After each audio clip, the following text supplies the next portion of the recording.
Les meilleurs moments de l'Open d'Australie, c'est sur Service Volé, mon très cher Goat. Si tu ne veux rien manquer des temps forts du tournoi australien, n'hésite pas à t'abonner juste ici.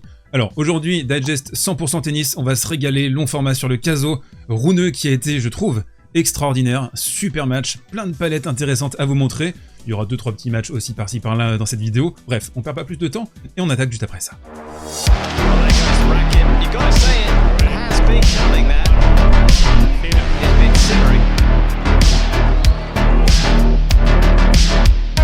Allez, on attaque avec le Caso Rune qui m'a enchanté. Bravo à Arthur, franchement, au niveau de son attitude, au niveau de sa détermination, de son langage corporel, il a été, je trouve, énorme sur l'ensemble de la rencontre du début à la fin. Il y a juste une petite période de flottement dont on va discuter d'ici quelques instants. Mais d'abord, on commence avec cette première palette, le socle d'Arthur Caso. C'est son service. Arthur qui est mesuré à 1m83 d'après l'ATP. Alors faudra vérifier si c'est exactement ça, mais pour sa taille, il a un service qui est colossal. 18 aces au total aujourd'hui. Et surtout dans le premier set, une citadelle imprenable. 88% derrière sa première balle, 6 aces sur l'ensemble du set et surtout 0 double faute. Aucune balle de break concédée. Et ça, c'est un prérequis. Quand vous affrontez des joueurs du calibre d'Holger Rune, des top 10, vous devez impérativement commencer par protéger votre service. Lui, il le dit déjà depuis plusieurs semaines, je l'écoute, Arthur Caso. Le service a toujours été une de ses grandes forces, une de ses grandes qualités, et là il l'a encore montré aujourd'hui. Un autre marqueur fondamental dans la victoire du jeune espoir français aujourd'hui, ça a été son attitude conquérante dans le respect de l'adversaire. Ça c'est important, je trouve qu'il a vraiment montré le dosage pile poil, exactement le bon réglage pour à la fois vouloir la victoire, mais le faire dans le respect d'Holger Rune, alors que Rune de son côté n'a pas toujours été nickel. Et au-delà de ce socle du service, il y avait aussi quelque chose d'important à noter, c'était est-ce que Arthur Caso allait pouvoir résister après son service, après son +1 sur son coup droit, et il a tout de suite montré au début de la partie qu'il en était tout à fait capable. À chaque fois que Rune inversait l'échange, bien le français était encore dans le match, il était encore dans le point. Là par exemple, Rune qui va monter, qui va mettre une petite pression sur le revers d'Arthur Caso qui va réussir à tirer un passing. Donc là on est devant le match et on se dit ok très bien, c'est super, il est à 6 partout, bon c'est le moment où il va craquer, on connaît la musique, il va perdre en 3 sur Holger Rune qui est bien plus expérimenté. Là Caso a remporté simplement sa 3e victoire en carrière sur le circuit principal.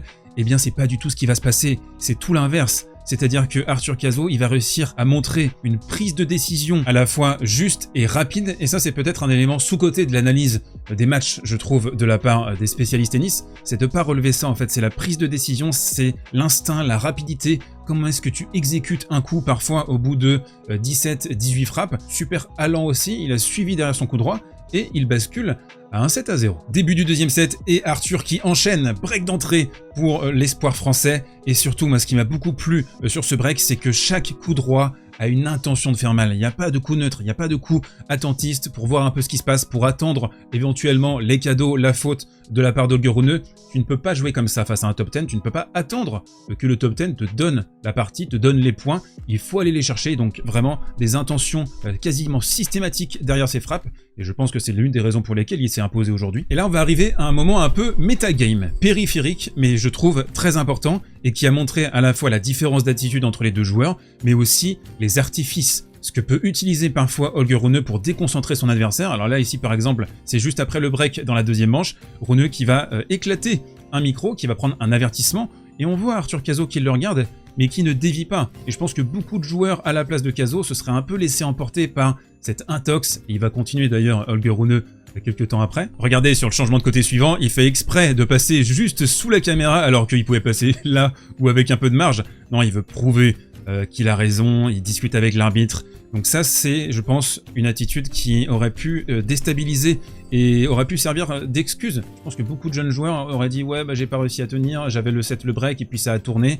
Rune il est conscient de ça, il sait que en essayant de brouiller un peu les cartes, en cassant le rythme, il peut potentiellement faire baisser le niveau de son adversaire, et c'est pas ce qui s'est passé. Car dans le deuxième set, il n'y aura au final qu'une seule alerte sur le service de Caso, c'est ici sur ce 4e jeu, balle de break pour Holger Rune, et le jeune français qui va trouver un service gagnant extérieur. Il a très bien servi sous pression généralement, sauf, je vais vous le montrer d'ici quelques instants, et ça aussi c'est un motif de satisfaction, c'est sa réaction quand ça s'est un petit peu tendu, quand la partie parfois voulait tourner dans le sens d'Holger Rune, bah lui il a réussi à serrer la vis, un peu comme un vieux briscard. Caso qui continue sa masterclass sur le début de la 3e manche, qui se procure une balle de break, et là il y a une micro-erreur.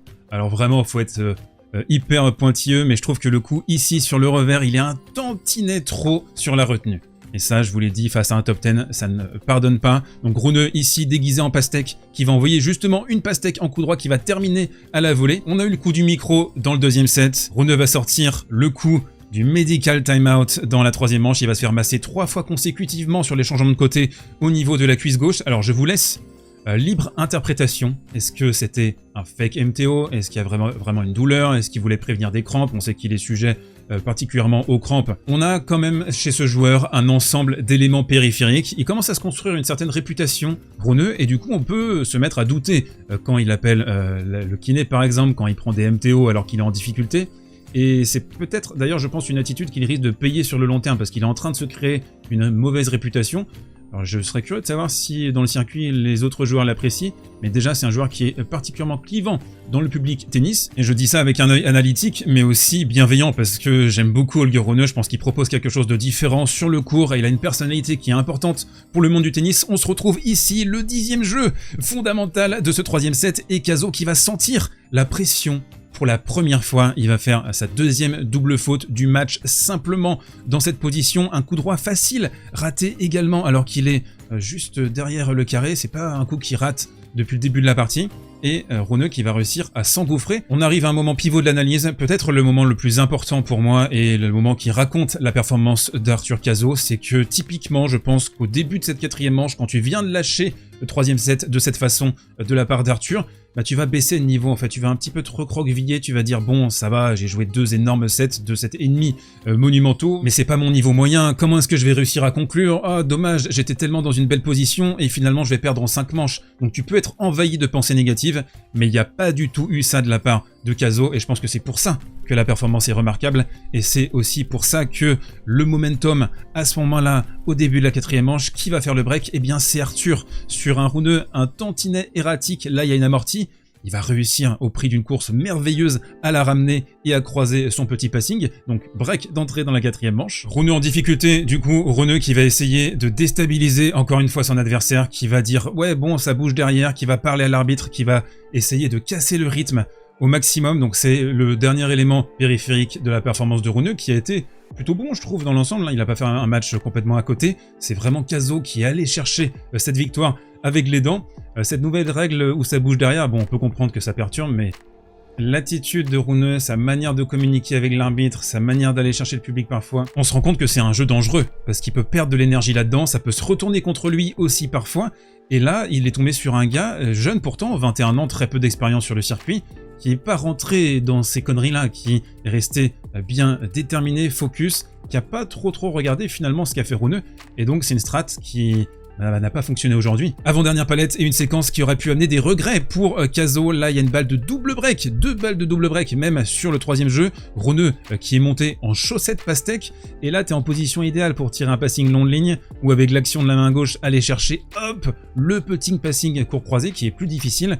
Et là, il va taper un revers un peu dégueulasse. Bon, vous comprenez bien, c'est histoire d'être méga pointilleux. Et la clé de cette 4e manche, ça a été la résistance d'Arthur Cazaux derrière sa 2e balle, le pourcentage de première qui va un petit peu s'éroder, et pourtant il est à 7 sur 10 derrière sa 2e balle. Runeux qui a essayé de mettre de l'impact, qui a essayé de prendre de vitesse Cazaux sur la 2e balle, donc belle résistance de ce côté-là. Le bilan de cette perf, bah déjà c'est un énorme kiff d'avoir regardé ce match, moi j'ai pris beaucoup de plaisir à regarder Arthur Cazaux. C'est beau aussi quand on a un jeune joueur qui explose comme ça au vu et au su de tous, dans un grand événement, sur un grand chelem. On avait déjà parlé de sa première victoire face à Laszlo Djere sur la compétition, donc moi j'ai adoré cette performance. Ça présage pas forcément de ce qu'il va faire par la suite, et là je pense qu'il a peut-être joué pas mal au-dessus de son niveau moyen, mais il a montré un jeu très complet, une super attitude. Je pense que c'est un gars qui a vraiment une belle éducation et un bon sens du jeu, un bon sens du respect quand il est sur le court.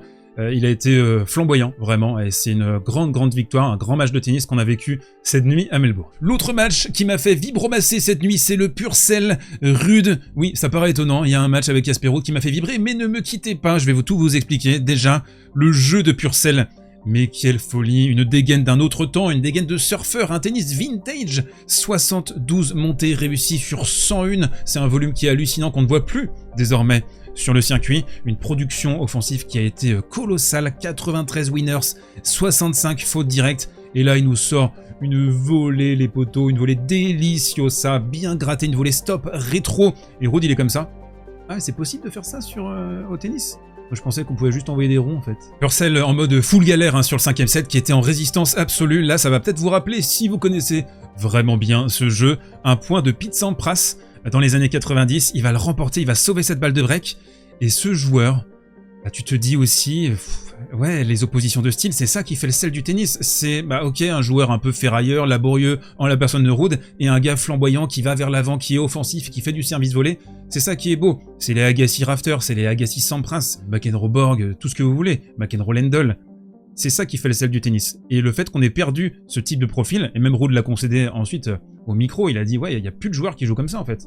Bah, le tennis s'est appauvri. Et donc, vive Purcell. On termine cette vidéo en vitesse, je vois que Medvedev est dans la sauce, je vais aller récupérer mon retard et finir cette rencontre. Demain, 2 matchs plutôt sympas à se mettre sous la dent, c'est le Van Haché Tsitsipas, ce sera à 3h15 du matin, donc bon courage hein, pour celles et ceux qui se réveilleront. Et puis plus accessible pour nous, Djokovic et Etcheverry, curieux de voir Novak après 2 tours plutôt laborieux pour commencer cet Open Australie 2024. Je vous dis à demain, je vous fais des bisous,